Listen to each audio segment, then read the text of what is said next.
여러분 안녕하세요. 여자를 향한 하나님의 디자인, 여아들을 섬기는 길미란입니다. 오늘은 하나님을 신뢰하는 증인이라는 제목으로 하나님이 다스리시니 4장과 5장의 이야기를 함께 나눠보려고 합니다. 먼저 하나님이 다스리시니 4장은 증인의 삶, 하나님을 나타내는 무대로 삼으라 라는 부제를 가지고 있어요. 우리가 4장을 공부하면서 다니엘서 3장도 같이 볼 건데요.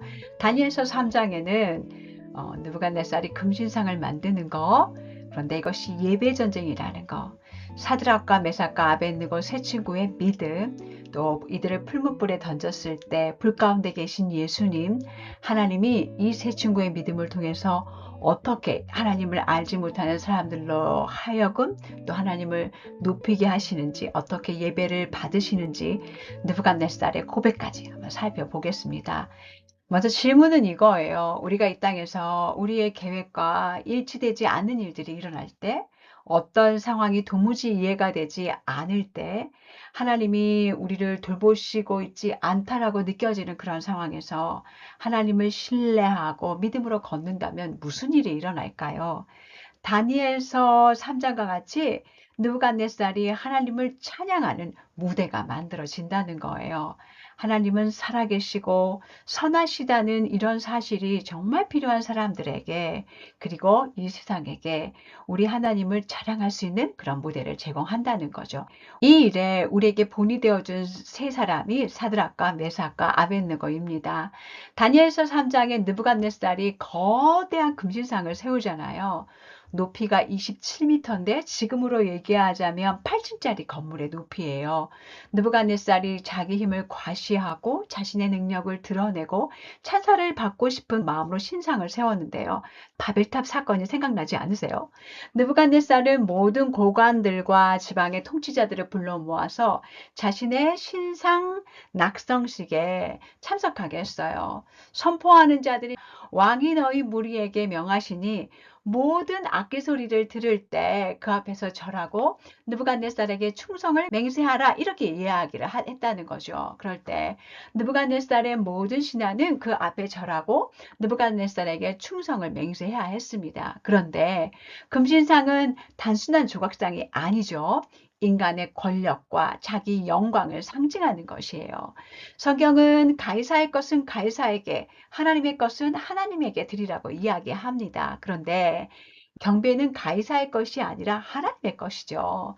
느부갓네살은 왕의 명령에 불복하는 자들은 죽임을 당하게 된다고 이야기해요.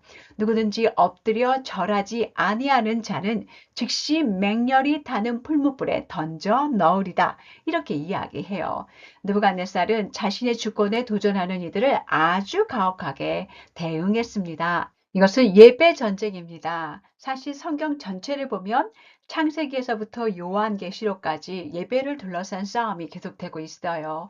예배는 오직 우리 창조주 하나님께만 드리는 것인데, 우리 주변의 세상은 끊임없이 우리가 피조물을 예배하도록 우리를 잡아당기고 때로는 조롱하지요. 우리는 매일 무엇 앞에 절할지 선택합니다. 오늘날 우리에게 매일 절하라 압박하는 금신상은 무엇일까요? 우리는 하루에도 몇 번씩 사람들의 인정 앞에 절하고 싶어집니다. 그러다가 누군가 나를 무시하면 하루 종일 흔들리지요. 인스타나 페이스북 이런 곳에 좋아요라는 수치가 나의 가치를 결정하는 것처럼 느껴집니다. 자녀의 성공이 곧 나의 존재의 가치처럼 느껴지기도 해요. 안정과 노후 때문에 하나님보다 더 돈을 의지하는 것, 이건 우리가 금신상에게 절하고 있는 거죠. 요한계시록 13장에서도 다니엘서 3장과 비슷한 장면이 나옵니다. 짐승을 위하여 우상을 만들라 하더라. 또 짐승의 우상에게 경배하지 아니하는 자는 몇이든 다 죽이게 하더라. 마지막 때에 짐승에게 절하지 않는 사람은 다 죽임을 당합니다. 지금도 지구상에 수만 명의 사람들이 박해를 받고 있죠.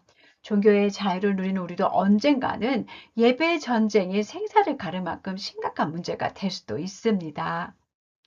사드락과 메삭과 아벳느고는 바벨론 제국 안에서 책임 있고 존중받는 시민들이었어요.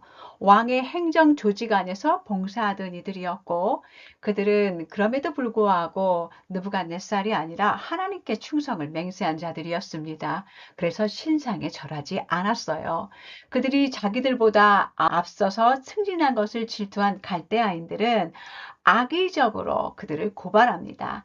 다른 이들은 다 절하는데 이 사람들만 꼿꼿이 서서 왕의 신상을 무시했다고 보고합니다. 느부갓네살은 경로하며 자신이 만든 신상에 절하지 않으면 맹렬히 타는 풀무불에 던지겠다고 말해요. 능히 너희를 내 손에서 건져낼 신이 누구이겠느냐 하며 무섭게 호통을 칩니다. 느부갓네살은 자신을 스스로 신처럼 여기고 하나님께 도전장을 내밉니다. 사드락과 메삭과 아벳느고는 분노하는 느부갓네살과 정말 대조적으로 너무나 당당하고 차분하게 이야기합니다. 느부갓네살이여 우리가 이 일에 대하여 왕에게 대답할 필요가 없나이다. 왕이여 우리가 섬기는 하나님이 계시다면 우리를 맹렬히 타는 풀무불 가운데서 능히 건져내시겠고 왕의 손에서도 건져내시리이다. 그렇게 하지 아니하실지라도 왕이여 우리가 왕의 신들을 섬기지 아니하고 왕이 세우신 금신상에게도 절하지 아니할 줄을 아옵소서. 얼마나 당당하게 이야기를 합니까? 정말 놀라워요. 그들은 하나님이 누군지 알고 있었습니다. 그분은 통치자세요. 왕의 죽음에 대한 위협도 그들을 신상에게 절하게 만들 수 없었어요. 하나님이 건져내실 수도 있지만 그렇게 하지 않으시더라도 그들은 진정한 왕, 온 세상의 통치자 하나님께만 예배하기로 결단한 사람들이었어요. 하나님이 능히 건져내실 거예요. 그렇게 하지 아니하실지라도 라는 그들의 고백에서 그들의 믿음이 보입니다. 그들은 하나님이 자신들이 원하는 것을 반드시 해주어야 하는 종처럼 여기지 않았어요. 오히려 그들이 하나님의 종이었습니다. 하나님이 어디로 인도하시든 어떤 대가를 치르게 하시든 하나님의 뜻을 따르도록 결심하고 있어요. 때때로 우리가 원하고 바라는 것을 우리가 원하는 때에 해달라고 그렇게 하지 않았다고 하나님께 삐지는 것은 사실 많이 생각해 봐야 합니다. 그것은 하나님을 왕으로 여기는 것이 아니라 내가 왕이 되고 하나님을 종처럼 여기고 있는 것입니다. 사드락과 메삭과 아벳느고 세 친구처럼 목숨이 달린 상황 속에서도 타협하지 않고 어떻게 그들과 같이 똑같은 자세를 취할 수 있을까요? 하나님은 사드락과 메삭과 아벳느고를 준비시키셨습니다. 사실 큰 시험을 당하기 이전에 하나님의 말씀을 따르려고 왕의 음식을 거부했던 작은 시험들이 그들에게 있었어요. 작은 시험을 통과하면서 배워간 거죠. 우리는 갑자기 풀무불의 믿음을 갖게 되지는 않습니다. 우리에게도 하나님이 작은 시험, 하나님께 순종할 작은 도전들을 날마다 주실 거예요.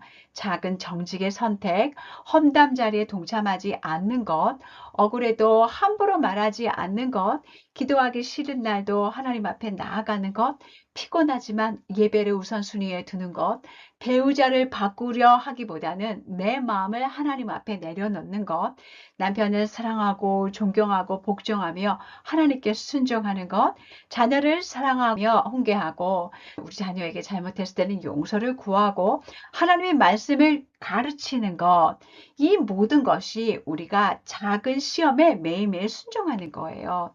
하나님은 그분의 다스림을 신뢰하는 오늘의 작은 우리의 순종을 통해서 풀무불의 믿음을 준비시켜 주신다는 거죠.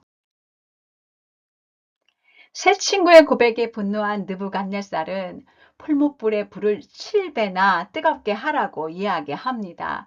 불이 얼마나 뜨거웠는지 그들을 묶어서 불 구덩이에 던지려는 병사들조차 살아남지 못했어요. 세 사람은 결박된 채 풀무불에 던져졌습니다. 그런데 느부갓네살이 그들이 불타는 광경을 보려고 앉았다가 놀라 급히 일어나서 모사들에게 우리가 결박해서 불 가운데 던져진 자들이 세 사람이 아니었느냐라는 말을 뱉어요.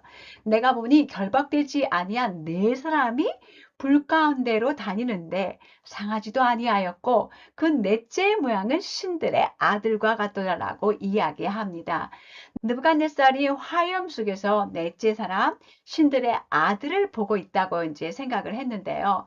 많은 주석가들은 불 속에 있는 인물이 그리스도가 성육신하기 이전에 땅에 나타난 것으로 이야기를 합니다. 하나님은 세 친구들을 사실은 즉시 불 속에서 꺼내지 않으셨어요. 그러나 불 가운데 함께 해주셨습니다. 사드락과 메삭과 아벳느고처럼 우리에게 닥친 불바다에서 우리가 벗어날 수 있으리라는 보장은 없습니다. 성경은 완전히 시련을 면하겠다고 우리에게 한 번도 말씀하지 않으셨어요. 왜 저에게 이런 시련을 주시나요? 우린 이렇게 불평할 수 있지만 우리에게 닥친 불바다에서 벗어날 수 있으리라는 보장은 없습니다. 하나님은 시련을 완전히 면하겠다고 하지 않으셨어요. 왜 저에게 이런 시련을 주시나요? 왜 저를 불에 들어가게 하셨어요? 라고 우리는 간혹 묻지만 하나님은 내가 너와 함께 있다 이렇게 말씀하세요. 하나님은 오늘도 우리의 풀물 속에 함께 하십니다. 그리고 하나님의 때에 하나님의 방법으로 하나님의 종들을 모든 시련에서 때로는 암진단, 자녀의 문제, 관계의 배신, 외로움, 오랜 질병, 답답한 상황들 속에서 모든 불에서, 모든 풀무불에서, 모든 뜨겁고 어려운 자리에서 함께 하시면서 우리를 건져내실 것입니다. 느부갓네살은 사드락, 메삭, 아벳느고가 머리털 하나 그을리지 않고 불탄 냄새도 없이 풀무불에서 나오자 사드락과 메삭과 아벳느고의 하나님을 찬양했습니다. 이같이 사람을 구원할 다른 신이 없음이니라 라고 감탄했어요. 느부갓네살은 우리처럼 하나님을 알지 못했고 하나님의 말씀을 가지고 있지 않았지만 그분을 찬양했어요. 우리가 하나님을 예배하고 섬길 때 이 세상의 왕들과 권력과 이념과 체계들, 하나님의 통치를 대신하려 하는 것들 앞에 절하기를 거부할 때 우리는 하나님께서 나타내실 무대를 만들게 됩니다. 고난과 어려움 속에서 심지어 죽어가면서도 하나님을 신뢰하고 평안하다면 두려움과 염려를 버리고 그분을 신뢰함으로 우리가 자유를 누리게 될 때 그러면 그 이전에 하나님을 거부하던 사람들도 하나님을 경외하고 예배하는 광경을 보게 된다는 거예요. 그렇다면 사람들이 우리 배우자나 우리의 자녀들이 우리 삶 속에서 우리가 하나님을 향한 믿음과 신뢰의 증거들을 보고 있나요? 사람들이 우리 안에서 하나님을 볼 수 있도록 우리가 걷고 반응하고 살고 사랑하면서 살 수 있었으면 좋겠습니다. 그래서 세상이 나의 배우자가 나의 자녀들이 하나님이 내 삶의 지경 속에 두신 모든 사람들이 하나님을 예배하게 되기를 간절히 소망합니다. 하나님이 다스리신 이 5장은 하나님 앞에서 겸손히 이렇게 제목이 붙여져 있고요. 주권을 내려놓고 하나님을 신뢰하라 이렇게 얘기하고 있어요. 그래서 우리가 5장에서는 다니엘서 5장을 중심으로 벨사살의 교만과 다니엘의 겸손을 대조해서 찾아보고요. 또 이 교만했을 때 우리가 회개하면 하나님이 어떤 자비를 베푸시는지 그 이야기들 함께 나눠보도록 하겠습니다. 교만은 하나님을 보지 못하게 하고 하나님을 대적합니다. 벨사살과 느부갓네살이 공통점이 있는데요. 둘 다 우상 숭배자였고 교만한 사람들이었어요. 부와 권력에 집착했고 무력과 공포로 통치했고 방해 세력은 가차없이 제거했습니다. 사치스럽고 자아도취가 심한 자들이었어요. 교만은 단순히 잘난 척이 아닙니다. 교만이란 내가 인생의 주인이라고 생각하며 하나님 없이도 살 수 있다고 여기는 거예요. 교만은 사람의 눈을 어둡게 만듭니다. 내 호흡, 존재가 하나님께 달려있다는 사실을 보지 못하게 하죠. 권력과 성공도 모두 소유를 하나님이 주셨다는 사실을 보지 못하게 하고 하나님이 사람을 높이게 하고 낮추기도 하신다는 것을 보지 못하게 합니다. 교만은 하나님을 잊게 만들고 결국 하나님의 다스리심 아래 살아가는 데서 얻는 위로와 용기를 앗아가고 장하게 만들어요. 그런데 우리는 벨사살의 연회에서 인간 교만의 절정을 보죠. 예루살렘 하나님의 전 성소에서 탈취하여 온 금그릇을 가져오매 왕이 그 귀족들과 왕후들과 후궁들과 더불어 그것으로 마시더라. 그들이 술을 마시고는 그 금은 구리, 쇠, 나무, 돌로 만든 신들을 찬양하더니라 라는 말씀이 다니엘서 5장에 나오죠. 벨사살은 성전 기명을 술잔으로 사용하며 우상을 찬양하며 하나님을 조롱했습니다. 이건 단순한 술자리가 아니죠. 하나님보다 내가 더 강해. 뭐 이런 표시 아니겠어요? 내가 하나님을 이겼어. 아주 교만의 극치의 모습을 우리는 볼 수 있습니다. 인간의 교만이 승리한 것처럼 보이고 하나님이 완패한 것처럼 보이는 그 순간 벽에 손가락 글씨가 나타납니다. 갑자기 분위기가 반전돼요. 가장 강한 왕 행세를 했던 벨사살이 한순간에 무너지죠. 왕을 즐기던 얼굴빛이 변하고 그 생각이 번민하여 넓적다리 마디가 녹는 듯하고 그의 무릎이 서로 부딪혔다. 성경은 이렇게 이야기하고 있어요. 하나님은 인간의 교만을 가만두시지 않습니다. 세상 그 무엇도 두려워하지 않았던 교만한 자가 두려움에 사로잡혀 있잖아요. 그런데 그 두려움도 잠시뿐이에요. 벨사살은 곧 점쟁이들과 지혜자들을 불러서 벽의 글씨를 해석할 수 있는 자에게 상을 주겠다고 이야기해요. 그런데 바벨론의 지혜자들은 아무도 벨사살이 원하는 답을 내어주지 못합니다.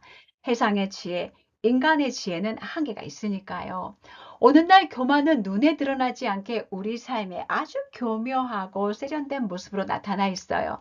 우리는 인정받지 못하면 무너지죠. 하나님이 우리를 인정해 주시는데 그 인정으로 만족하지 못하는 게 교만이죠. 결과를 통제하려고 합니다. 통치자는 하나님뿐입니다. 걱정이 많아요. 주님은 우리에게 걱정하지 말라고 하셨는데 완벽해야 안심해요. 우리는 한계가 있는 존재인데 하나님보다 내 판단을 더 신뢰하고 내가 통제하려고 하기 때문에 우린 정말 아주 교만한 존재입니다. 우리의 이 모든 것 안에는 그 중심에는 어쩌면 내 통제력을 하나님보다 더 신뢰하는 교만이 숨어져 있다는 거죠. 교만은 하나님 없이도 살 수 있다고 믿게 만드는 영적인 착각이고 결국 하나님 자리에 내가 앉으려는 시도입니다. 다니엘서 5장의 벽의 글씨는 하나님은 인간의 교만을 반드시 드러내시고 낮춘다는 것을 우리에게 보여주고 있습니다. 벨사살과 너무나 대조적인 다니엘의 겸손에 대해서 한번 이야기를 해보려고 하는데요. 겸손이란 자기를 낮추는 자기 비하가 아닙니다.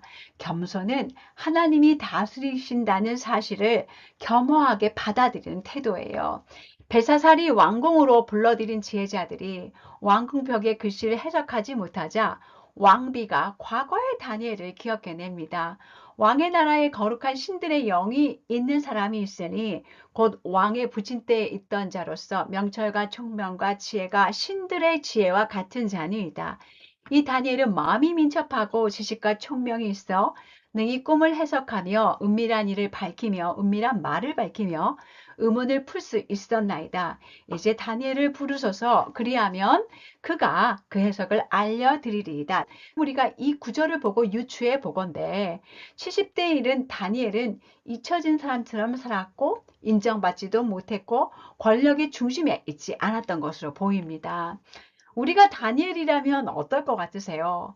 잘 드러났던 어떤 시절에 있었었는데 갑자기 드러나지 않고 영향력이 축소되고 마음이 굉장히 힘들었을 것 같아요. 그런데 다니엘은 잊혀진 시간 속에서도 조급해하지 않습니다. 그래서 왕의 명령이 있을 때 주저하지 않고 하나님의 주권을 신뢰하며 왕에게 나아갑니다.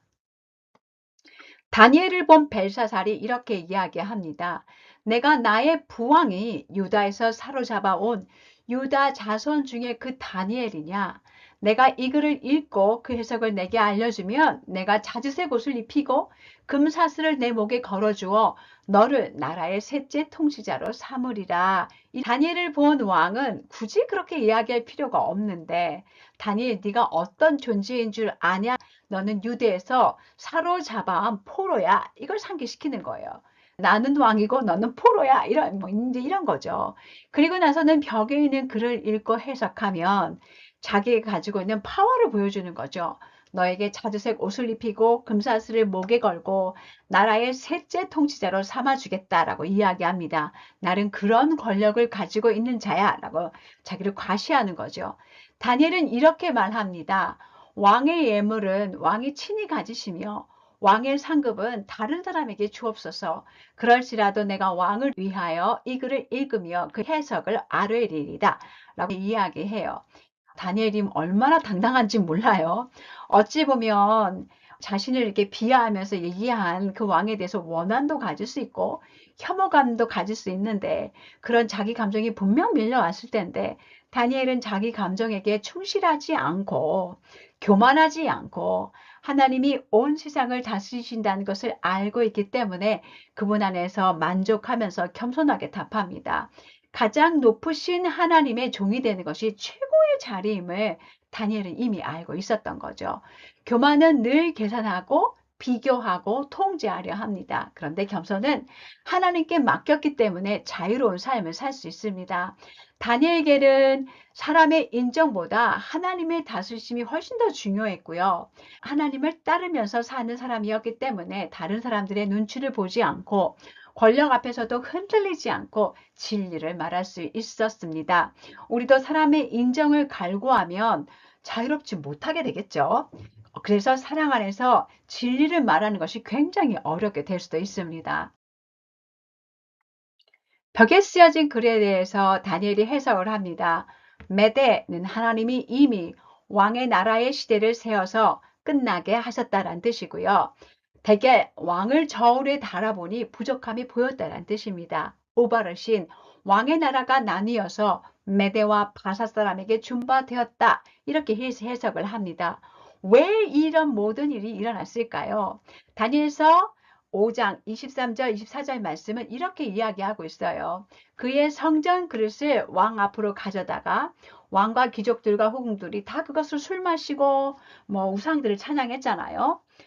왕의 호흡을 주장하시고 왕의 모든 길을 작정하신 하나님께는 영광을 돌리지 않았기 때문에 하나님이 그의 앞에서 손가락이 나와서 이 글을 기록하게 하셨다는 거죠. 벨사살 왕이 마음을 낮추지 않고 반대로 우상들과 함께 자신을 하나님보다 높였기 때문에 이런 일이 일어났다는 거예요. 하나님은 우리의 호흡을 주장하시고 우리의 모든 길을 작정하시는 분입니다. 우리는 그분께 의존되어 있어요. 이것을 알고 인정하는 것이 겸손이에요. 그래서 겸손은 생명입니다. 우리가 이것을 기억하지 않고 하나님이 다스리게 하지 않고 자신이 다스리려고 한다면 그것의 결과는 어둠이고 죽음인 거죠. 그런데 교만 때문에 우리가 하나님을 신뢰하지 않고 그분을 의지하는 것이 흐려지고 무뎌졌다면 어떻게 해야 할까요? 우리 하나님은 자비하시기 때문에 교만한 사람에게도 경고하시고 기다리시고 회개할 기회를 주십니다. 이 하나님의 자비가 정말 우리를 겸손하게 하는 것 같아요. 그런데 겸손은 참 어려운 선택이에요. 감사하게도 하나님은 이게 어려운 선택이라는 것을 알고 계세요. 그래서 하나님이 이것을 아시고 이해하시기 때문에 우리를 향해 오래 참으세요. 하나님은 우리와 함께 시간을 들여서 그 길을 가시고 신실하게 우리를 인도해 주십니다.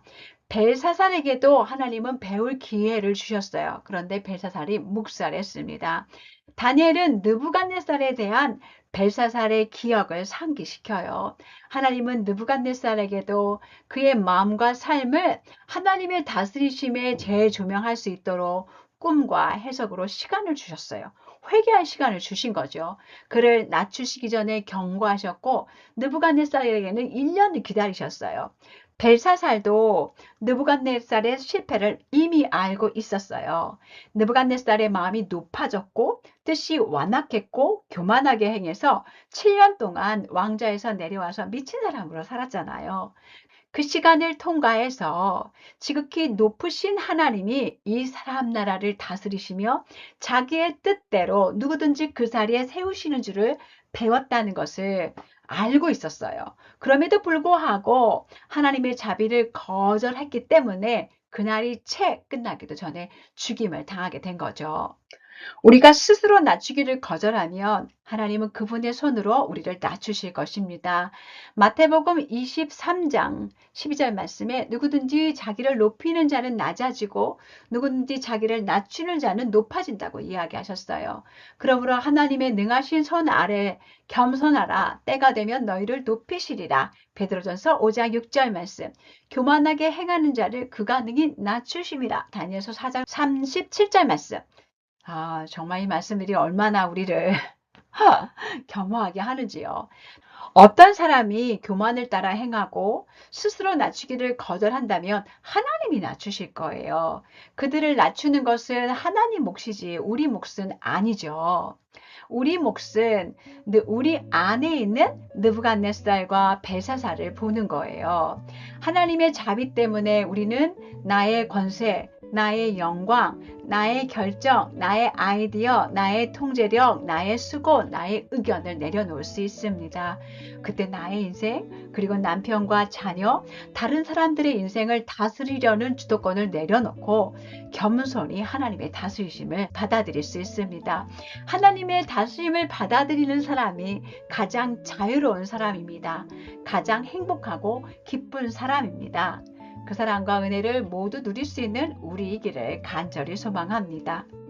오늘도 함께해 주셔서 감사합니다. 다음 시간에 또 뵙겠습니다. 사랑하고 축복합니다. 고맙습니다.